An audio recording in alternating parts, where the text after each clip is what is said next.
I think most of the time, most of the folks who come to church here on a Sunday morning enter through the courtyard door. I usually come in through the back door. You might not even know where that back door is. It used to be hidden behind the burning bush by the parking lot. I kind of liked that. Go behind the burning bush. Now it's next to the crabapple tree, and from the inside it's tucked behind the library and between the Director of Religious Education's office and the minister's study. I tell you this because every time I have come into the building through that door, I see a small collage on the Director of Religious Education's door. It's a blue and golden and white image of a Mediterranean city overlooking the ocean. And the words, "Be kind, be kind. Everyone you see is carrying a heavy load," are pasted across the image. And every time I see it, I am reminded of the moment some 14 years ago when I first realized the truth of that statement. I was recently arrived in Houston, Texas, to serve the First Unitarian Universalist Church there. And I was driving through the medical center on my way from home into church. It was a weekday morning. And there was a car stopped at the green light up in front of me. And I was a little irritated, and I thought about tapping the horn to wake that driver up and get them moving, but there was space, and so I just kind of pulled alongside and passed that person. And as I pulled up next to the car, I glanced over at the driver. She was staring straight ahead, tears pouring from her eyes, one hand rubbing at her cheek. She didn't know the light had changed. She couldn't see it. Be kind. Be kind. Everyone you see is carrying a heavy load. I never saw her again. I do not know the reason for her grief. Maybe she'd been given some dire diagnosis. Maybe she'd lost a loved one. I don't know. Over the years, I have thought of her from time to time, and I've imagined her leaving the medical center buildings carrying this huge burden of grief, being strong and stoic until she gets to the privacy of her car, holding herself together till she negotiates the parking ramp and pulls out in traffic, and then stopped at the red light, suddenly overcome by tears. And I am still so grateful that I didn't lean on my horn. Be kind. Be kind. Anyone you see might be carrying a heavy load. Many of us are really good at hiding our pain, even from ourselves sometimes. Suffering isn't really very acceptable in our culture. It makes us uneasy and uncomfortable to witness somebody else's pain. Often we're unsure of what to do. We don't know what to say. That Calvinist supposition that pain and misfortune are some kind of divine punishment for sin still lingers in the recesses of our cultural unconscious, along with its companion assumption that God rewards virtue with affluence, health, and ease. Even though we are Unitarian Universalists and don't believe those things, we're not exempt from feeling discomfort when we see someone else suffer. I notice that, like everybody else, we feel awkward sometimes about feeling human and fallible. And so we're uncomfortable witnessing someone else when they are human and fallible.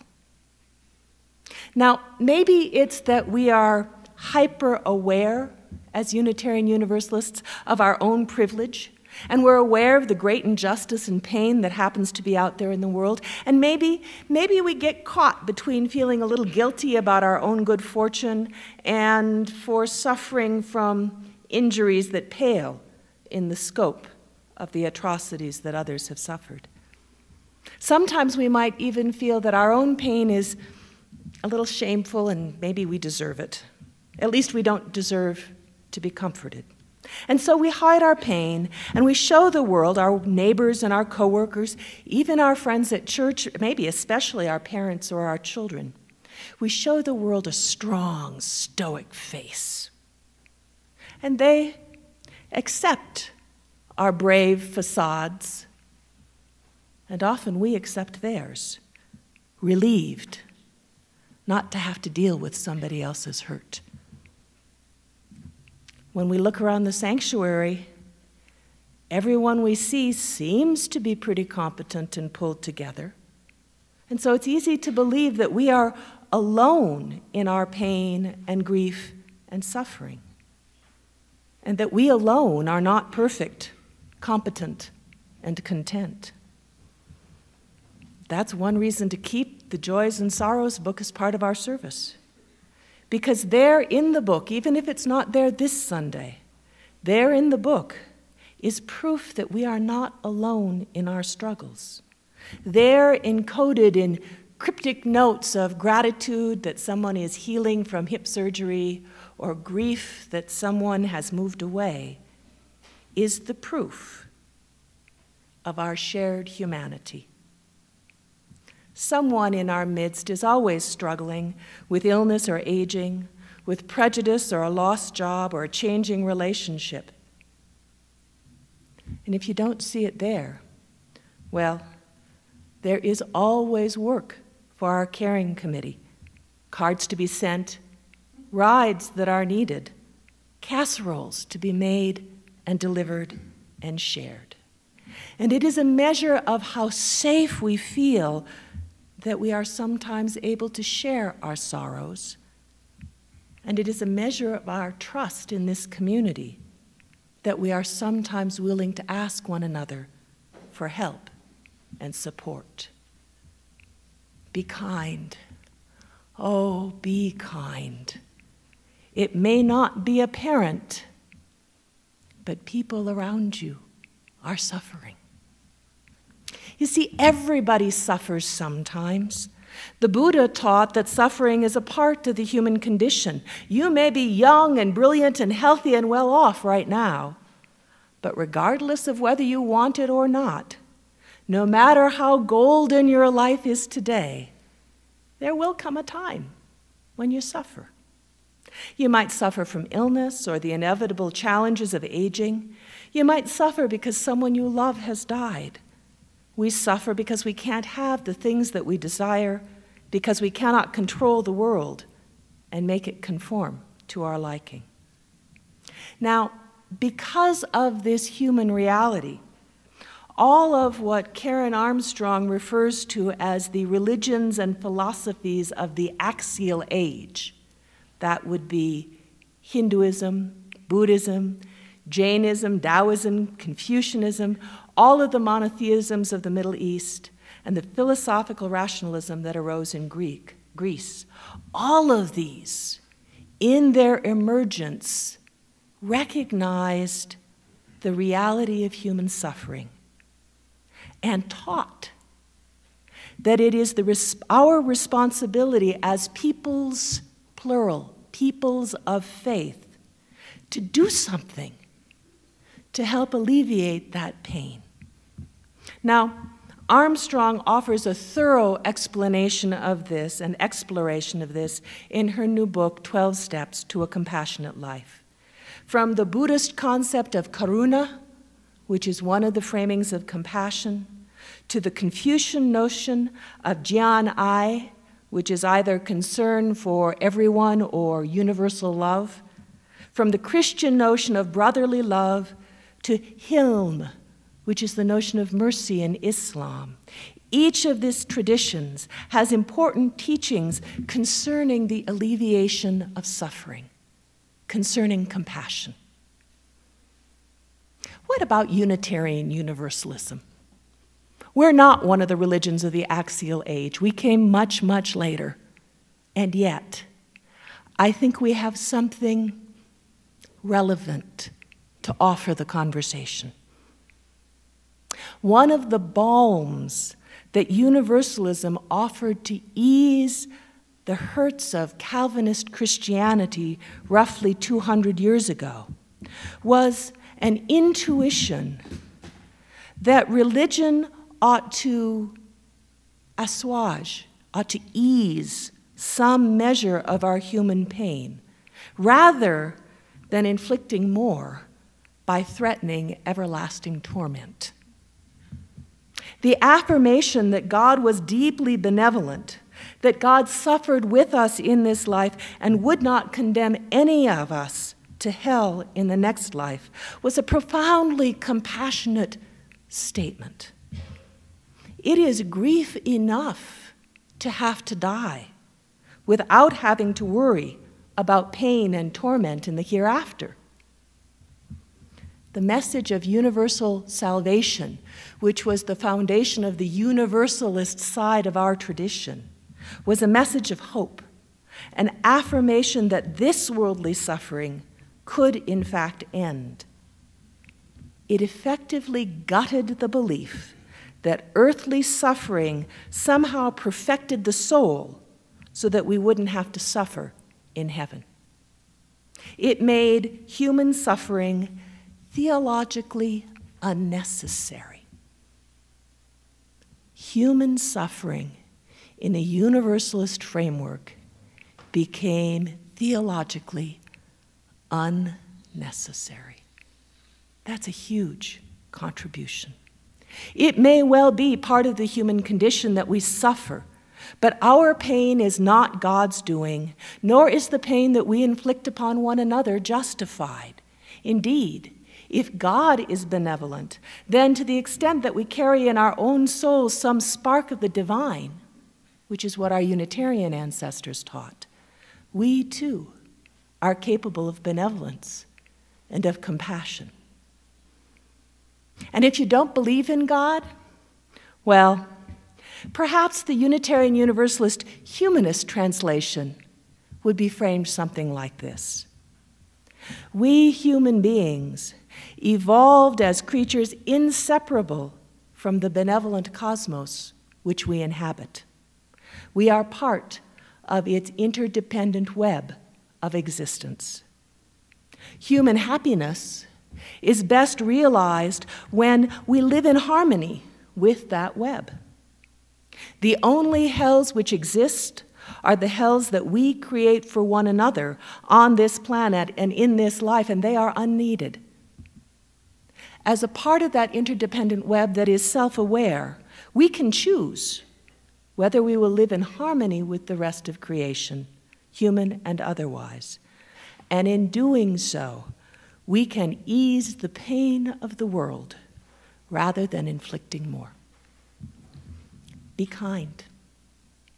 Be kind. To be alive in our time is to carry some heavy burdens. If compassion, then, is our birthright, there in our likeness to God, embedded in the stardust that shines in our very bones, how come we're not better at it? Pema Chodron suggests that the reason we don't open our hearts and minds to other people is that they trigger confusion in us that we don't feel brave enough or sane enough to deal with. Said in a different way, sometimes we are not kind because we are afraid of the suffering of others. We are afraid that we might not be able to cope with the pain we might endure if we open ourselves to someone else's experience. Chodron continues, to the extent that we look clearly and compassionately at ourselves, at our own suffering, we can feel confident and fearless looking into someone else's eyes. Now, Chodron doesn't frame it this way, but it's an issue of boundaries. When we know ourselves and can recognize our own suffering and can realize that we are greater than our suffering, when we know simultaneously that we are both separate from and connected to someone else who is in pain, then it becomes possible for us to hold that pain with compassion rather than with fear. Only then is it possible for us to be curious and thoughtful about our companion's suffering, rather than feeling compelled to avoid or to fix it in order to protect ourselves. Now, our neighbor to the south, the Reverend Christine Robinson, has a new book out. It's called Soul to Soul. And in it, on about page 10, she points out that compassion should not be confused with pity or with empathy. Pity, she says, is what happens when we distance ourselves in order to disconnect from someone else's pain. When we empathize, our own boundaries begin to dissolve, and the other's pain may become our own. Only when we can recognize someone else's pain without pushing it away or taking it on as our own can we support them and help to mitigate their suffering. So, one way to think about compassion is to think about it as connection with boundaries. The capacity to recognize someone else as akin to us and yet remain separate. It's the ability to stay in our own skin and to be present without shifting the focus from their pain to our own. When I can remember that the person opposite me is like me but not me, I can listen to their story. I can be present and curious without trying to fix them. I offered the teaching story this morning, the 3 questions, as a simple lesson in this understanding of compassion. Nikolai, the child in the story, wants to be happy. He believes that finding the right answers to his questions will help him do so. And so he asks the old turtle, when is the most important time? Who is the most important one? What is the thing that I should do? And the turtle says, there's only one important time. That's right now. And the most important one is always the one that you are with. And the most important thing to do is good for the one who is standing by your side. This is why we are here. One last thought. Compassion can never be selfless. Sometimes the one who is most in need of your sympathy, the one who is closest to you, is in fact yourself. It is almost impossible to give attention and patience, mindful curiosity, your presence, if you are suffering, if you are grieving or in pain, if yourself is off-centered or impoverished or depleted. We offer compassion to others most easily when our own self is nourished and centered, when we are rested and at peace, when we feel cherished and aware of our own abundance. And this is why every teacher who writes about compassion starts with compassion for the self. We cannot open-heartedly give to others what we would begrudge our own selves. And so we come full circle. In order to help heal the world, we must begin by healing our own hearts. Be gentle. Be kind. You, too, may be carrying a heavy load. There are 2 opportunities coming up to lighten that load somewhat. I believe there are still places open in next weekend's workshop on compassionate listening. If you come, you will have the opportunity to practice listening from your center, letting the person to whom you are listening rest in your attention without taking on their pain or judging them or trying to fix them. And if the timing on that isn't right for you, or if you take that workshop and want more, Pat Jonitz is facilitating a study group using Karen Armstrong's book, The 12 Steps to a Compassionate Life. And that's going to begin in February. So be kind to yourselves, my friends, and be kind to one another. And it is possible that that kindness, that compassion, will ripple outwards from this place and help to transform our world. Blessed be.